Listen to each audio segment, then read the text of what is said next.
अस्सलामु अलैकुम वरहमतुल्लाहि वबरकातुहू। सूरतुल बकरा का दूसरा सबक आयत नंबर 5 से शुरू करते हैं।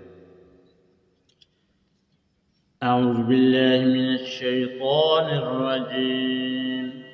बिस्मिल्लाहिर रहमानिर रहीम। उलाइका अला हुदम मिर रब्बिहिम व उलाइका हुमुल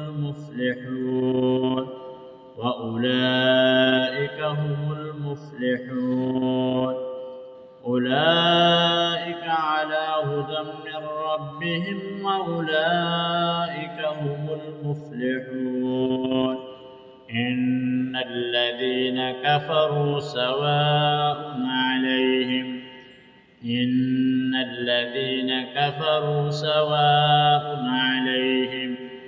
अअन्ज़रतहुम अम लम तुनज़िर हुम ला युमिनून। ख़तमल्लाहु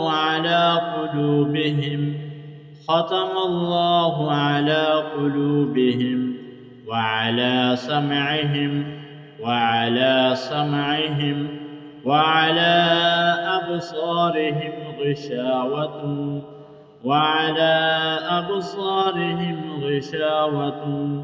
व लहुम अज़ाबुन अज़ीम। ख़तमल्लाहु अला क़ुलूबिहिम व अला समअहिम व अला अबसारिहिम ग़िशावतुन व लहुम अज़ाबुन अज़ीम। ومن الناس من يقول آمنا بالله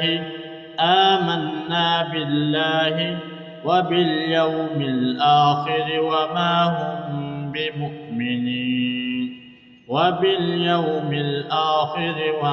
هم بمؤمنين.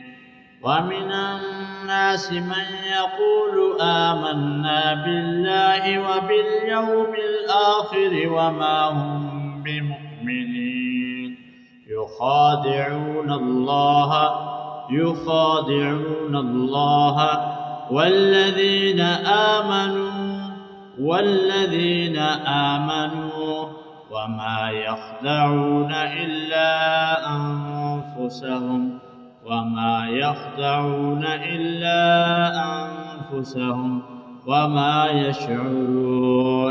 وما يشعرون.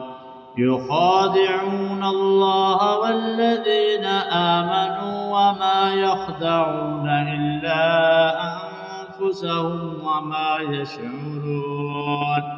في قلوبهم مرض فزادهم الله مرضا ولهم عذاب عليم بما كانوا يكذبون. في قلوبهم مرض فزادهم الله مرضا ولهم عذاب أليم بما كانوا يكذبون. صدق الله العظيम। आज अपने दूसरा सबक सूरतुल बकरा का आयत नंबर 5 से आयत नंबर 10 तक यानी 10 आयत तक आपने तिलावत सुना। अगर आप ऑनलाइन कुरान पाक पढ़ना चाहते हैं तो हमारे चैनल को जल्दी से सब्सक्राइब कर लें, लाइक भी कर दें और इस वीडियो को दोस्तों के साथ लाजिम शेयर करें। अस्सलामु अलैकुम वरहमतुल्लाहि वबरकातुहू।